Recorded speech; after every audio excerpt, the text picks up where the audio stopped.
ಹುಬ್ಬಳ್ಳಿ ರಾಜ್ಯ ಪೊಲೀಸ್ ಇಲಾಖೆಯಲ್ಲಿ ಖಾಲಿ ಇರುವ ಕಾನ್ಸ್ಟೇಬಲ್ ಹುದ್ದೆಗಳ ನೇಮಕಾತಿಗೆ ಲಿಖಿತ ಪರೀಕ್ಷೆ.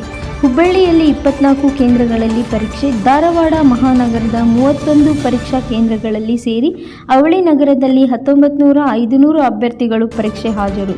ಹುಬ್ಬಳ್ಳಿ ಧಾರವಾಡ ಒಟ್ಟು 55 ಕೇಂದ್ರಗಳಲ್ಲಿ ನಡೆಯುತ್ತಿರುವ ಪರೀಕ್ಷಾ ಅಕ್ರಮ ತಡೆಯುವ ನಿಟ್ಟಿನಲ್ಲಿ ಉಪ ಮುಖ್ಯ ಅಧೀಕ್ಷಕರು, ಪ್ರಶ್ನೆ ಪತ್ರಿಕೆ ಪಾಲಕರನ್ನು ನೇಮಕ.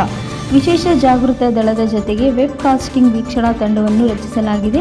ಪರೀಕ್ಷಾ ಕೇಂದ್ರ ಪ್ರವೇಶಕ್ಕೂ ಮುನ್ನ ಅಭ್ಯರ್ಥಿಗಳು ವಸ್ತ್ರ ಸಂಹಿತ ಪರಿಶೀಲನೆ.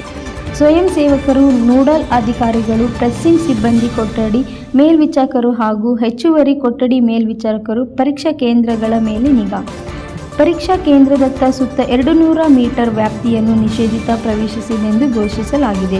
ಬೆಳಗ್ಗೆ 7ರಿಂದ ಮಧ್ಯಾಹ್ನ 1 ಗಂಟೆಯವರೆಗೆ ಈ ವ್ಯಾಪ್ತಿಯಲ್ಲಿರುವ Xerox, computer centre, coaching class ಕಾರ್ಯನಿರ್ವಹಿಸದಂತೆ ಆದೇಶ ಹೊರಡಿಸಲಾಗಿದೆ. ಪರೀಕ್ಷಾ ಕೇಂದ್ರಗಳ ಸುತ್ತ ಬಿಗಿ ಬಂದೋಬಸ್ತ್ ಮಾಡಲಾಗಿದೆ.